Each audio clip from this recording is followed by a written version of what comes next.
सर्वेभ्यो नमो नमः। योग का सामान्य परिचय भाग 17 में आपका फिर स्वागत है। अष्टांग योग का प्रकरण चल रहा है जिसमें यम नियम हम पिछले भाग में पढ़ चुके हैं। अभी आसन प्राणायाम के बारे में पढ़ेंगे विस्तार से, जिसके जितने भी प्रश्न बनते हैं आपके इन्हीं से बनेंगे, तो इनको अच्छे से सुनिए और जो समझ में ना आए उसे आप नोट करिए, आप पूछिए, आपको बताया जाएगा। प्रश्न आ रहा है, आसन शब्द की मूल धातु क्या है? आस उपवेशने। आस उपवेशने धातु याद रखनी है। आसन शब्द संस्कृत की अस धातु से बना है जिसका अर्थ है बैठना। ध्यान रखना है। महर्षि पतंजलि अनुसार आसन की क्या परिभाषा है? ये पूछा जाता है। स्थिर सुखम आसनम, या अपने द्वितीय अध्याय 46वां सूत्र ध्यान रखना है। अर्थात स्थिरता पूर्वक सुख के साथ बैठने का नाम आसन है। गीता में भी कहा है, समम काये शिरो ग्रीवम धारयन्न चलम स्थिर, अर्थात शरीर, गला और सिर को सीधे और स्थिर रखें, अन्य किसी दिशाओं को न देखते हुए अपनी नासिका के अग्रभाग को देखते हुए स्थिर होकर बैठना ही आसन है। ये गीता का भी आप ध्यान रखिएगा और पतंजलि का भी ध्यान रखिए। तो अगला प्रश्न आता है, योग सूत्रानुसार आसन में स्थिरता एवं निश्चलता कैसे प्राप्त होती है? ये स्वाभाविक प्रश्न आता है। तो आने पर क्या उत्तर आ रहा है? प्रयतन शैथिल्य अनंत समापत्तिभ्याम, अर्थात प्रयतन की शिथिलता और अनंत समापत्तियों द्वारा आसन स्थिर। यानी इसका अर्थ है, जब आप आसन कोई भी लगाते हैं तो उसमें आपका थोड़ा यत्न लगता है, प्रयत्न होता है, चेष्टा होती है कि नहीं। जैसे आप बैठते हैं, निकलने की चेष्टा होती है, आपको पीड़ा होती है, तो वही कहता है प्रयत्न शिथिल हो जाए जब, यानी इतना अभ्यास हो हमारा कि आपको वह सहज लगने लगे। और जब सहज लगता है तो अनंत समापत्ति, अनंत यानी आकाश, यानी ईश्वर का पर्यायवाची है ये, उस पुरुष के अंदर, उस चैतन्य पुरुष में, परमेश्वर में, आपका ईश्वर में ध्यान लग जाए, तब वो आसन स्थिर और सुखकारक होता है। नहीं तो वहाँ से आपको भागना पड़ रहा है तो वो आसन सिद्ध नहीं है आपका। इसलिए आसन के बार बार यत्न प्रयत्न करने से, इसलिए जितने भी ध्यानात्मक आसन हैं उनमें बैठकर अभ्यास करें, नित्य बैठें, समय अवधि को बढ़ाएं ताकि वह सुखपूर्वक अपनी योग साधना कर सकें। देह कंप आदि न होना, शरीर में कंपन ना हो। अनंत विध आसनों में लगाया हुआ चित्त आसन को सिद्ध करता है, यानी ईश्वर में लगाया हुआ चित्त ही आसन को सिद्ध करता है। ये आपने अच्छे समझना है इसको। आसन की अस्थिरता का सबसे बड़ा कारण क्या है? मन की अस्थिरता होना। मन यदि चंचल है तो आपका आसन में वहाँ लंबे समय तक आप बैठ नहीं पाएंगे। हठ योग, लय योग, राजयोग एवं मंत्र योग, इन 4 योगों में से किस योग को सर्वश्रेष्ठ माना जाता है? ये महत्वपूर्ण प्रश्न है। राजयोग को, इन तीनों में श्रेष्ठ कौन है? राजयोग। ये भी ध्यान रखना आपने। अगला प्रश्न है, उन चारों को ही कब महायोग की संज्ञा दी गई है? यदि आप कोई पूछे महायोग क्या है तो वही 4 हैं। राजयोग, जो कर्म, जो योग आपने पीछे पढ़ा था भी, इन्हीं को, इन चारों को, हठ, लय, राज और मंत्र, इन चारों को महायोग की भी संज्ञा दी गई है। ये ध्यान रखिए। महर्षि घेरंड मुनि प्रणीत घेरंड संहिता, ये द्वितीय अध्याय का 3-6 जिन श्लोक हैं ये, इनमें आसनों की का सही क्रम क्या है ये अक्सर आता है, और क्रम को ध्यान रखना आपने और इनको याद कर लीजिए। और श्लोक दिए हुए हैं, सिद्धम पद्मम तथा भद्रम मुक्तम वज्रंच स्वस्तिकम सिंहंच गोमुखम वीरम धनुर आसनम एवच मृतम गुप्तम तथा मतस्यम मत्स्येन्द्र आसनम एवच गोरक्षम पश्चिमोत्तानम उत्कटम संकटम च। ऐसे ही और जितने भी यहाँ संख्या देखिए 3, 6 और भी हैं, यानी 4 तक दिए हैं। आप इस पुस्तक में आगे सूत्रों को, इनको श्लोकों को देखेंगे। अर्थ क्या है? सिद्धासन है, पद्मासन, भद्रासन, मुक्तासन, वज्रासन, स्वस्तिकासन, यहाँ तक आपके ध्यानात्मक आसन हो गए, है ना। इन 6 आसनों को ध्यान रखना। और सिंहासन, गोमुखासन, वीरासन, धनुरासन, मृतासन यानी शवासन, आपका ये मृतासन। इसके बाद गुप्तासन, ये भी बैठने में आसन है। मत्स्यासनम, मत्स्येंद्रासनम और गोरक्षासन, पश्चिमोत्तासन, उत्कटासन, संकटासन, मयूरासन, कुकुटासन, है ना, कूर्मासन, उत्तान कूर्मासन, उत्तान मंडूकासन, वृक्षासन, मंडूकासन, गरुड़ासन, वृषभासन, शलभासन, मकरासन, उष्ट्रासन, भुजंगासन, योगासन, ये कुल 32 आसन मनुष्य लोक में सिद्धियाँ देने वाले हैं। यदि ये कोई योगाभ्यासी इन 32 आसनों का नियमित अभ्यास करता है तो ये सिद्धि प्रदायक है, ऐसा महर्षि घेरंड मुनि ने कहा है। अब ध्यान रखना है, कोई प्रश्न पूछे घेरंड मुनि ने कितने आसनों का वर्णन किया है, तो आपका उत्तर है 32 आसनों का वर्णन किया है। अध्याय पूछे, द्वितीय अध्याय बता दीजिए। योगीराज स्वात्माराम द्वारा विरचित हठ योग प्रदीपिका, यह हठ प्रदीपिका जो ग्रंथ है ये स्वामी स्वात्माराम जी द्वारा रचित है। और इनमें आसनों का क्या क्रम है, प्रकार बताए हैं। उसनों का आसनानि समस्तानि यावंतो जीव जंतवः चतुर्शीतिर्लक्षानि शिवेन कथितानि च, अर्थात समस्त आसन उतने ही हैं जितने संसार में जीव जंतु हैं। प्राचीन समय में शिव जी ने उनकी 84 लाख संख्या कही है, यानी जितने 84 लाख योनियां हैं, जीव जंतु प्राणियों की श्रेणियां हैं, उतने ही आसनों की कल्पना की गई है। ये मैं अपना शिव जी ने कहा है। आसन का अंतिम उद्देश्य क्या है? आसन का अंतिम उद्देश्य क्या है? सुखपूर्वक शरीर को स्थिर रखना। सुखपूर्वक स्थिर रखना ही आसन का अंतिम उद्देश्य है। आसन की सिद्धि होने पर योगी को क्या नहीं सताते? ततो द्वंद्वान अभिघातः, अर्थात आसन की सिद्धि से योगी को द्वंद्व, शीतोषण आदि नहीं सताते। वही तप वाला है तो वो सब नहीं सताते उसे। इसके बाद व्यास भाष्य अनुसार आसनों की संख्या व नाम लिखें। ये व्यास भाष्य यानी कोई पूछे महर्षि पतंजलि ने आसनों की संख्या कितनी दी है, तो ये 11 जो आसन हैं, तो ये संख्या आपको ध्यान रखनी है। जैसे पद्मासन, वीरासन, भद्रासन, स्वस्तिकासन, दंडासन, शोपाश्रय, प्रियंकासन, क्रौंच निषदन, हस्ति निषदन, उष्ट्र निषदन और सम संस्थान है। ये सारे आसन हैं, ये आपको व्यास भाष्य में मिलते हैं। आसन की सिद्धि के क्या लक्षण हैं? अनंत यानी ईश्वर आकाश पर समापत्ति यानी समाधि करना, ध्यानस्थ होना वहाँ पर, और द्वंद्वों का आघात न लगना, उसमें कोई द्वंद्व आघात नहीं पहुँचाते जब आसन सिद्ध होता है। तो दूसरा है शारीरिक व मानसिक दृढ़ता की प्राप्ति हो जाती है। जब भी आप आसन में बैठते हैं, शारीरिक तो स्वस्थ होते हैं, मन से भी स्वस्थ होने लगते हैं, दृढ़ होने लगते हैं। तो महर्षि पतंजलि के अनुसार प्राणायाम किसे कहा गया है ये बताना है। तस्मिन् सति श्वास प्रश्वास योर गतिर्विच्छेदः प्राणायामः, पातंजलि योग सूत्र 449 में। आसन के होते हुए श्वास प्रश्वास की गति रोकना प्राणायाम कहलाता है।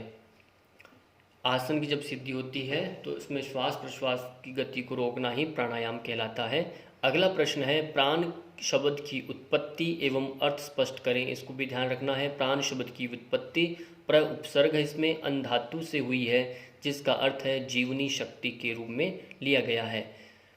पातंजल योग सूत्र में प्राणायाम के कितने विभाग बताए हैं? 3 हैं। बाह्य आभ्यंतर स्तंभ वृत्ति देश काल संख्या भी परिदृष्टो दीर्घ सूक्ष्म। पातंजल योग सूत्र में दूसरे अध्याय यानी साधनपाद का 50वां श्लोक है, ये सूत्र है। भावार्थ ये है, बाह्य अर्थात प्रश्वास करना, अपने रेचक करना, बाह्य श्वास को छोड़ना, इसको रेचक भी कहते हैं। आभ्यंतर अर्थात श्वास को अंदर ग्रहण करना, इसको हम क्या कहते हैं? पूरक भी कहते हैं। और दोनों गति का अभाव हो जाए, न लेना न छोड़ना, तो स्तंभ वृत्ति श्वास प्रश्वास का अभाव होना, इसे कुंभक भी कहते हैं। देश काल संख्या के सहित भली भांति देखा जा सकता है इसे, ये ध्यान रखना है। तो इन देश काल संख्या का भी ज्ञान रखना है आपने। वहाँ पर संख्या जो दी है दीर्घता जो दी है वो उसकी आपका जो प्राणायाम का रेशो बताया जाता है, गिरण मुनि ने बताया है आपका यही 1:4:2 का, उसी अनुपात के अंदर उसकी दीर्घता और ह्रस्वता उसमें रखनी है। चतुर्थ प्राणायाम किसे कहा गया है? बाह्य आभ्यंतर विषयाक्षेपी चतुर्थ, अर्थात बाहर और भीतर के विषयों का त्याग कर देने से अपने आप होने वाला चतुर्थ प्राणायाम है। अब आपका बाहर और भीतर का जो प्राण है वो नहीं जा रहा, अपने आप ही प्राणों का विषयों का त्याग जब हो जाता है, स्वतः ही रुक जाता है, तो ऐसी स्थिति में आपका चतुर्थ प्राणायाम आपका घटित होता है, ऐसा कहा है। किसके अभ्यास से पूर्व जन्म संचित कर्म संस्कार और अविद्यादि क्लेश दुर्बल होते हैं?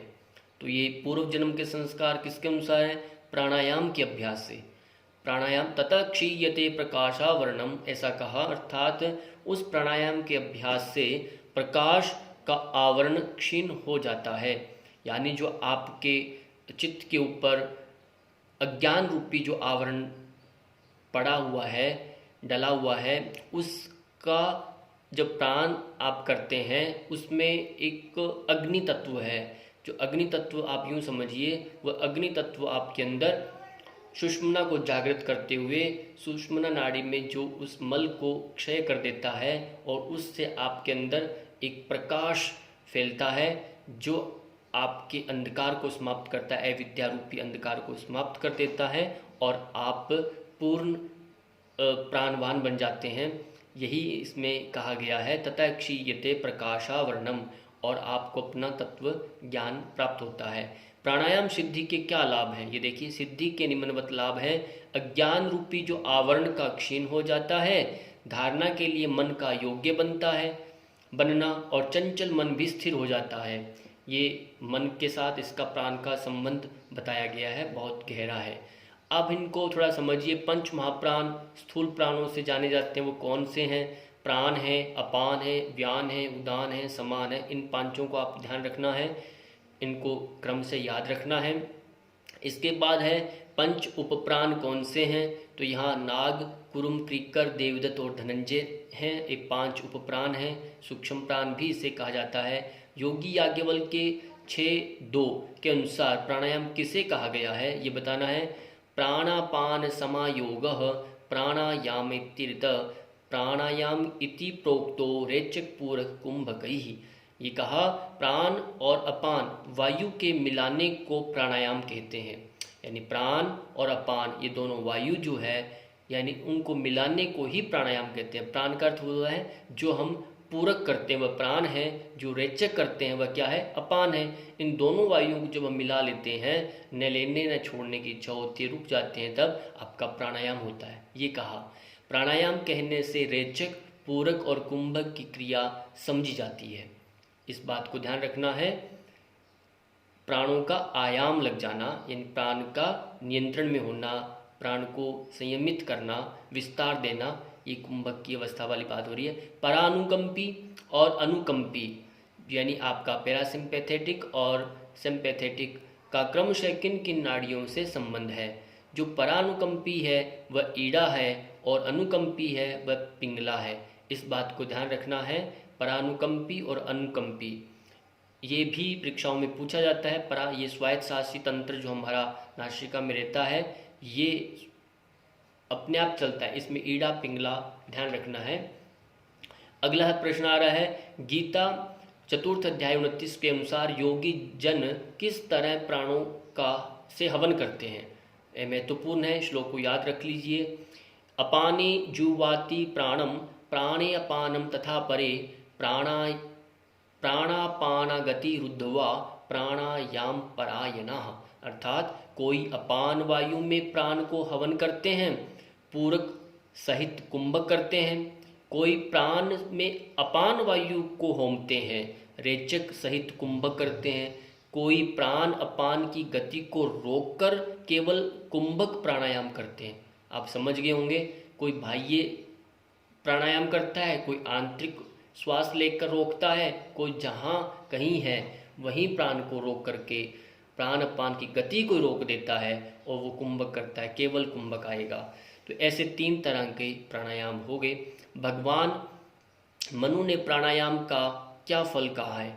धैयन्ते ध्यायमान मानानाम धमाय, ये ना यहाँ ध्याय, धमायमानाम यमानानाम धातूनाम ही यथा मलाः तथेन्द्रियाणाम धैयन्ते दोषाः प्राणस्य निग्रहात्। अर्थात जैसे अग्नि से धोंके हुए स्वर्ण आदि धातुओं के मल नष्ट हो जाते हैं, उसी प्रकार प्राणायाम के करने से इंद्रियों के मल नष्ट हो जाते हैं। समझ रहे होंगे, अग्नि में जब स्वर्ण को पकाते हैं तो धातुओं से मल नष्ट हो जाता है, और प्राणायाम से ही आपका शरीर में जो इंद्रियों के जो मल है वह नष्ट हो जाते हैं। तो ये बहुत इम्पोर्टेंट है। और गोरख संहिता, ये हठयोग ग्रंथों की चर्चा हुई आपके बीच में, मैंने बताए हैं। पहले घेरण संहिता के बारे में पढ़ा था, आसनों के जो बताए, हठयोग प्रदीपिका के बारे में। अब गोरख संहिता के अनुसार शरीर में उपस्थित जो स्थूल सूक्ष्म प्राणों का स्थान क्या क्या बताया गया है उसके अनुसार है, ताकि कई अन्य ग्रंथों में कुछ अलग अलग भी बताया गया है, पर हम यहाँ इसको इसलिए कोट कर रहे हैं ताकि ये स्थान इस ग्रंथ में ही बताए गए हैं। इसको ध्यान रखना है। प्राण जो कंठ से हृदय पर्यंत, कंठ से लेकर हृदय तक जो वास करता है वह प्राण है। अपान नाभि से नीचे मूलाधार तक रहता है। समान आपके हृदय के नीचे से नाभि तक रहता है। और व्यान जो है आपका समस्त शरीर में व्याप्त होता है, पूरा शरीर में ये सर्कुलेशन नर्व सिस्टम में रहता है। उदान जो है कंठ से ऊपर से सिर तक रहता है, जो आपकी बॉडी के धड़ को जो सीधा रखने का कार्य करता है वह इसी के कारण होता है। अभी सूक्ष्म प्राणों के भी स्थान आप समझ लीजिए। शरीर प्राण, जो शरीरस्थ जो प्राण है वह नाग जो है वह डकार लेना, नाक से डकार लेने अर्थ में आता है। कूर्म जो है आंखों की जो पलकों को झपकाना है, आंख की जो पलकें हैं उनको झपकाने का कार्य कूर्म का है। क्रीकर जो है छींक आना, छींक आना किसका कार्य है? क्रीकर का। अन्य स्थानों पर भूख लगना भी है, जैसे त्रिशिकी ब्राह्मण उपनिषद में देखेंगे तो इसको भूख लगने के अर्थ में भी लिया जाता है। क्रीकर को भूख प्यास का अनुभूति इसी के माध्यम से होती है, यहाँ छींक का बताया गया है। देवदत्त यानी जबाई आना।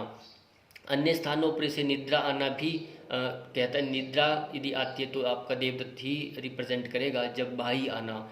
धनंजय संपूर्ण शरीर में व्याप्त तथा मृत्यु के बाद 4 घड़ी तक जो शरीर में, 1 घड़ी में यानी आपकी 24 मिनट है, 4 घड़ी तक शरीर में वह तेज रहता है, वह उसी कारण है। बहुत सारे देखा होगा मृत्यु के बाद भी शरीर में वैसे ही तेज तरोताजता जो सुगंध रहती है वह धनंजय प्राण के कारण ही रहती है। ये सबसे अंतिम में जाता है, तब जब हम कपाल क्रिया करते हैं अंत्येष्टि संस्कार में, वो इस धनंजय प्राण को निकालने की दृष्टि से समझिए, पंच तत्व में विलीन करने की दृष्टि से, और उसके बाद उसका पूर्ण शरीर जो है पंच तत्व में विलीन हो जाता है।